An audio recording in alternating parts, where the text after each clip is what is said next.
Hello everyone, welcome to this channel. Today we are going to discuss about the Adani International Airport, which is being stationed at Navi Mumbai. Now let's talk about what is the need and why Navi Mumbai. So now Chhatrapati Shivaji Maharaj International Airport in Mumbai is the second biggest airport in the country, which means that in the last 2 to 3 years, the airport has consistently been handling traffic of 40 to 50 million passengers every year. Now with just one runway operation, only 40 to 50 flights can be operated in an hour. So to cater to the growing demand in a city like Mumbai, the Mumbai airport and the fact that the Mumbai airport handles over 950 aircraft movements every day, the need for a second international airport is apparent. So coming to why Navi Mumbai. Now Navi Mumbai is a place where there's plenty of land available, and it is also one of the most well-planned cities in India. Hence, it was the preferred choice for the international airport. Now let's talk about the flow of events. First, Adani Group's entry happened in this process. Now, Adani Group is a prominent Indian conglomerate with experience in infrastructure development. So what they decided is on creating a green field with the acceptance from CIDCO. Now this will be, now they are moving on with the fact that they're going to be able to handle and accommodate 90 million passengers annually. This is going to be a 16,700 crore project, creating 4 lakh jobs, and is going to be located near Panvel on National Highway 4B. The project is a public-private partnership firm with a lot of collaborations through DBFOT, which is Design, Build, Finance, Operate, Transfer Agreement. This project was set in the year 2018, but for some reasons it couldn't happen. Some of the reasons include COVID-19 lockdowns, local protests, land acquisitions, etc. But now the construction is planned in 4 phases, and the target is set to be in the year 2032. So let's discuss the current status of this project now. Now, the construction started in the month of June 2022 with all the conditions met, and the land handover that happened by CIDCO. In the year December 2024 is the target that is set. Now the project aiming is to be met during this month. Maharashtra government proposed the name change, which is to be the name change is going to be DB Patil. The 2024 launch in Pune link. Discussing this fact, we are going to consider the expected operation by 2024, which is going to boost regional connectivity and the Navi Mumbai real estate. The Indian aviation industry is experiencing a very rapid growth, which is fueled by factors like rising disposable income, improved connectivity, government initiatives like UDAN scheme, which promotes air travel accessibility in tier 2 and 3 cities, and low-cost carriers. Coming to the air travel demand in Mumbai, Mumbai is India's second busiest airport after Delhi, which handled over 63 million passengers in 2022. Mumbai airport is nearing saturation with only one operational runway and limited space for expansion. And data from DGCA shows a rise in origin destination traffic between Mumbai and other metro cities, which indicates a strong demand for additional air travel capacity in the region. Competitor analysis. So, existing airport in Mumbai is Chhatrapati Shivaji Maharaj International Airport, which has limited capacity for expansion. Then there is Pune International Airport, located approximately 150 kilometers from Mumbai. It primarily caters to domestic traffic and low-cost carriers. And proposed Navi Mumbai International Airport, if successful, it will directly compete with Chhatrapati Shivaji Maharaj International Airport for passenger and cargo traffic. And Mumbai's current airport is reaching its capacity limit with a single runway, and the upcoming Navi Mumbai International Airport boasts dual runways for future growth, and its success depends upon attracting airlines with competitive rates and building strong transportation links. Then the next is technical feasibility. So first is site selection criteria. It involves various criteria like accessibility. So the site is relatively close to Mumbai with existing road connectivity and potential for future transportation links like metro rail. Then the area has a relatively low population density, which minimizes resettlement and rehabilitation requirements. Next is air traffic management. It offers compatibility with existing air traffic patterns, minimizing disruption to CSMIA operations. Safety considerations. So the surrounding terrain should be suitable for safe takeoff and landing of various aircraft types. And the last is availability of land. So the proposed site has sufficient land area to accommodate the airport infrastructure and potential future expansion. Next is infrastructure requirements. So first is runways. So dual runways are proposed to handle increased air traffic efficiently, and runway length needs assessment to accommodate both domestic and narrow body aircraft. Second is terminals, which includes passenger and cargo terminals. Next is ATC towers, which is equipped with advanced radar and communication system. Then there is parking facilities, which needs to be developed, and ground support equipments, which basically includes vehicles and equipment for aircraft pushback and other ground operations. Next is environmental impact assessment, which includes some key areas like noise pollution, air quality, wildlife habitat, and waste management. By conducting a thorough EIA and implementation effective mitigation strategies, the project can minimize its environmental impact and ensure sustainable development. So the next is the feasibility study of the project. So the project should be economically viable, which means it should be generating sufficient revenues to cover construction, operation, and financial costings. It should also be technically feasible, that is the infrastructure and the site developed should meet the international aviation safety standards, and it should handle project traffic volume efficiently.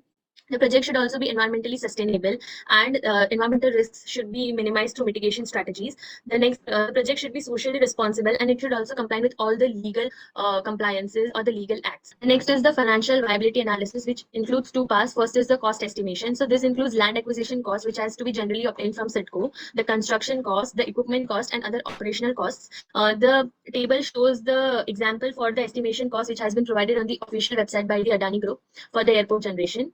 Next is the revenue streams which are the generating revenue sources for the airport, which includes passenger fees. This also includes the passenger data fees. So the Mumbai currently handles over 63 million passengers annually, and this provides a baseline for passenger volume projections. The next is the fee structure, which basically includes the development fee and the passenger service fee. Apart from that, there is a projection methodology which is to be used, and industry reports by CAP India or credit rating agencies provide insights into future passenger fee trends. The next includes the cargo fees, and the elements included in cargo fees are the cargo traffic data, growth projections, fee structures, and again the projection methodology. Third is the retail concessions, which includes benchmarking, passenger profile, and revenue sharing model. So basically, project revenue based on the percentage of retail sales are also included in this. There are landing charges, which includes international tariff data, landing charge structure, and projection methodology. And apart from all this, there are additional revenue streams, which includes parking fees and the advertisement. The next area that we are going to cover is the legal and regulatory framework for the Adani Navi Mumbai Airport. So building of airport requires compliances with certain regulatory agencies, which includes compliance with the aviation regulation. This includes Directorate General of Civil Aviation. So an aerodrome license has to be obtained from DGCA, which is mandatory for airport operation. Apart from this, the air traffic control procedures should collaborate with DGCA to develop efficient protocols for the new airports and ensuring smooth integration with existing air traffic patterns. Also, the safety standards should comply with the international safety regulations, which are set up by the International Civil Aviation Organization. The Ministry of Civil Aviation formulates aviation policies and oversees the sector.